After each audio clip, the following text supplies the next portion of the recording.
السلام علیکم، میں ہوں آپ کی رائٹر عروج احمد اور آج میں اپنے ناول زندگی مارچ کا 19واں منزل پڑھنے جا رہی ہوں۔ تو چلے پڑھنا شروع کرتی ہوں۔ لجین جب سے کمرے میں لوٹی تھی بہت چپ چپ سی تھی۔ داریا نے کئی دفعہ اسے بلانے کی کوشش کی مگر وہ ہوں ہاں سے زیادہ جواب نہ دے پائی۔ پھر وہ اپنی ماما سے اجازت لے کر اپنے کزنوں سے کھیلنے چلی گئی۔ اس کے جاتے ہی وہ بے دلی سے اٹھی تھی۔ پھر اس نے سوٹ کیس نکال کر بیڈ پر لا رکھا۔ آج سب کے رویے نے اسے بہت تکلیف پہنچائی تھی۔ وہ مزید یہاں رکنا نہیں چاہتی تھی مگر جانے کا فیصلہ اس کے لیے اتنا آسان بھی نہیں تھا۔ اسے ابا جان جانے نہیں دینا چاہتے تھے۔ اب اسے جو کرنا تھا خاموشی سے کرنا تھا۔ اس نے الماری کھولی اور اپنے کپڑے نکال کر بیڈ پر رکھنے لگی۔ جب اس نے سوٹنگ والا حصہ کھولا تو نویان کے لٹکے کپڑے دیکھ کر وہ رہ نہیں سکی تھی۔ اس نے اس کا پینٹ کوٹ نکال کر بیڈ پر لا رکھا اور بیڈ کے قریب فرش پر بیٹھ گئی۔ وہ یہاں سے جا سکتی تھی مگر اپنے ساتھ نویان کی ساری چیزیں لے جا نہیں سکتی تھی۔ اور پھر یادیں، یہاں آ کر اس کی سوئی اٹک گئی۔ یہ اس کی یادیں ہی تو تھیں جن کے لیے وہ یہاں سے جانا نہیں چاہتی تھی۔ وہ اس کے کوٹ پر سر رکھ کر آنسو بہانے لگی۔ کوئی بھی اس کے غم کو سمجھ نہیں سکتا تھا۔ سب ان کے خاندان کی تھیں، اس لیے عائزہ آپی نے بھی ان کی حمایت کی اور لجین کو سب نے ایک طرف کر دیا تھا۔ سنو نویان، تمہارے جانے کے بعد دیکھو تمہاری بیوی کتنی تنہا ہے۔ تم نے مر کر اچھا نہیں کیا۔ کاش تم زندہ ہوتے تو کسی کو یوں مجھے باتیں سنانے کی ہمت نہ ہوتی۔ وہ خود کلامی کے انداز میں بولے جا رہی تھی۔ نویان، تم نے اچھا نہیں کیا۔ یقین کرو اگر اس وقت تم زندہ بھی ہوتے تو میں تمہیں زندہ نہیں چھوڑتی۔ وہ اچانک غصے سے کہتے ہوئے اٹھی تھی۔ پھر اس نے دوبارہ سے الماری کھول کر کپڑے نکالنے شروع کر دیے۔ تھوڑی دیر میں پھر بآواز بلند اس نے نعرہ لگایا، اچھا ہوا مر گیا، بس جاتے جاتے اپنے کپڑے بھی ساتھ لے جاتا تو اچھا ہو جاتا۔ وہ الماری میں لٹکے اس کے کپڑے دیکھ کر مزید برہم ہو رہی تھی۔ اچانک اس کے کمرے کا دروازہ بجنے کی آواز بلند ہوئی۔ اسے امید نہیں تھی کہ ابھی کوئی اس کے کمرے میں آئے گا۔ اس نے دل کو تسلی دی، یہ داریا ہوگی۔ آ جاؤ۔ دروازہ کھلا اور شگفتہ کمرے میں داخل ہو گئی۔ اسے بالکل بھی امید نہیں تھی کہ وہ اس وقت اس کے کمرے میں آئے گی۔ باجی، میں نے سارا کام کر دیا ہے، اب میں جا رہی ہوں، اگر آپ کو کوئی کام ہے تو بتا دیں۔ شگفتہ کی بات سن کر اس کا مزید خون کھولنے لگا۔ آج سے پہلے تو کبھی اسے لجین سے اتنی ہمدردی نہیں ہوئی تھی کہ جاتے ہوئے کسی کام کا پوچھ لے۔ پھر آج اس سے کیا یاد آ گیا تھا؟ ویسے بھی اسے یہاں عائشہ کی ضد پر رکھوایا گیا تھا، ورنہ فراز صاحب تو گھر میں نوکرانیوں کا آنا جانا بالکل پسند نہیں کرتے تھے۔ کوئی کام نہیں ہے، جاؤ یہاں سے، اس نے غصے سے کہہ کر جوتے نکال کر ایک طرف رکھنے شروع کر دیے تھے۔ اس کے جانے کے بعد لجین کو خیال آیا کہیں وہ جان بوجھ کے تو نہیں آئی تھی اسے دیکھنے کہ وہ کیا کر رہی ہے، یا کسی نے اس پر نظر رکھنے کے لیے یہ حرکت کی تھی۔ اس نے شگفتہ کو چلا کر آواز دی۔ اسے یقین تھا کہ ابھی وہ کمرے سے زیادہ دور نہیں گئی ہوگی۔ پھر اس کا شک صحیح نکلا، چند سیکنڈ میں وہ کمرے میں موجود تھی۔ جی باجی، اس نے اسے دیکھ کر کچھ سوچنے کے بعد سوال کیا، تمہیں کس نے بھیجا تھا میرے پاس؟ اس کے سوال پر شگفتہ کچھ گڑبڑا سی گئی۔ کسی نے نہیں۔ وہ اس کے چہرے کی حالت دیکھ کر جان گئی تھی وہ جھوٹ کیوں بول رہی ہے۔ اچھا یہ بتاؤ امی جان اور عائزہ آپی کیا کر رہی ہیں؟ اس سوال پر اس کے چہرے کے تاثرات بدلے تھے۔ باجی، وہ دونوں تو آدھے گھنٹے پہلے کی کہیں گئی ہوئی ہیں۔ وہ سمجھ گئی کہ ان دونوں میں سے اس نے کسی نے نہیں بھیجا۔ اور باقی سب بھابیاں کیا کر رہی ہیں؟ لجین نے ایک اور سوال کر ڈالا تھا۔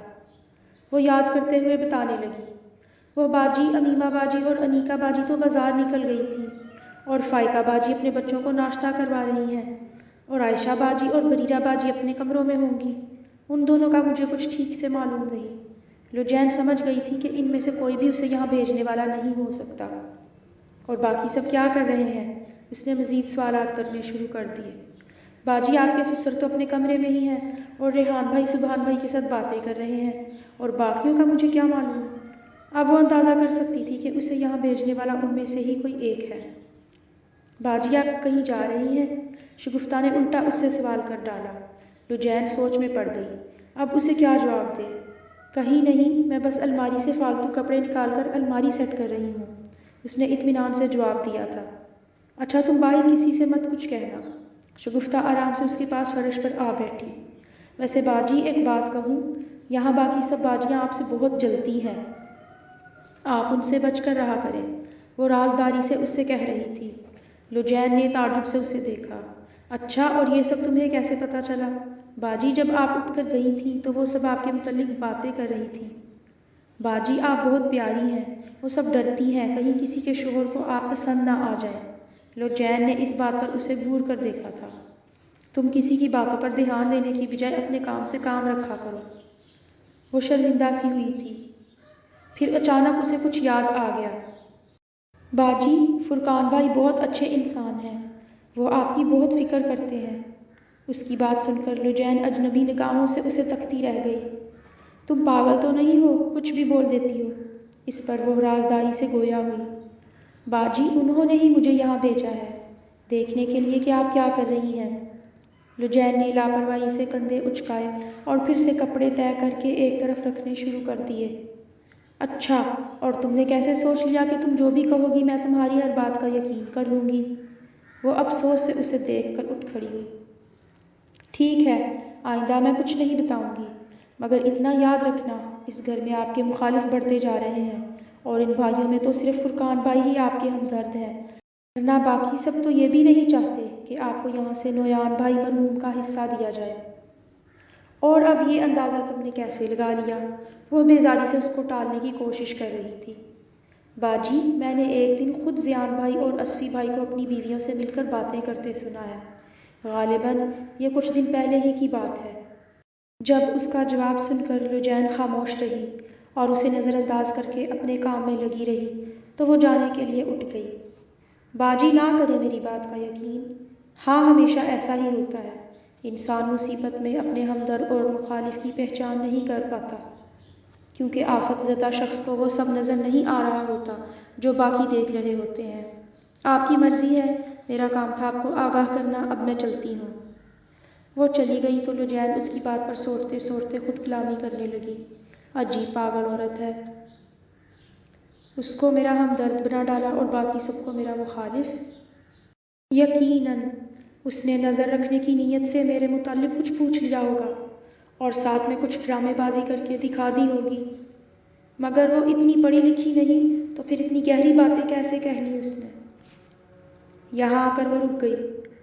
ہاں شاید وہ صحیح کہہ رہی ہو، شاید میں یہاں غلط ہوں، یا شاید وہ شخص اپنے حلیے کے ساتھ اپنا ذہن بھی بدل کر آیا ہو، شاید میرے دکھ پر اس کا دل سکون پا گیا ہو اور وہ دل صاف کر آیا ہو۔ اچانک اسے پھر سے غصہ آ گیا۔ اگر کسی کی موت کے بعد ہی کسی کو سکون مل سکتا ہے تو ایسے صاف ستھرے سیاہ دل کا میں کیا کروں؟ اس نے غصے میں آ کر اپنے ہاتھ میں پکڑی جوتی گھما کر کھڑکی پر دے ماری۔ اچانک ایک شور کی آواز بلند ہوئی اور جوتی نیچے گر گئی۔ اس نے کھلی کھڑکی کو دیکھا کہ کہیں شیشہ تو نہیں ٹوٹ گیا۔ ایک دیو قامت ہیولا سا وہاں نمودار ہوا۔ وہ تعجب سے دیکھتی رہ گئی۔ وہ جلدی سے اٹھی اور کھڑکی کی جانب بڑھنے لگی۔ وہ ہیولا اوجھل ہوتا جا رہا تھا۔ جب وہ کھڑکی کے قریب پہنچی تو وہ جو بھی تھا وہاں سے جا چکا تھا اور رات کی رانی کا پودا باقاعدہ طور پر یوں ہل رہا تھا جیسے کوئی اسے ٹکرا کر گزرا ہو۔ وہ وہیں کھڑی اسے دیکھتی رہ گئی۔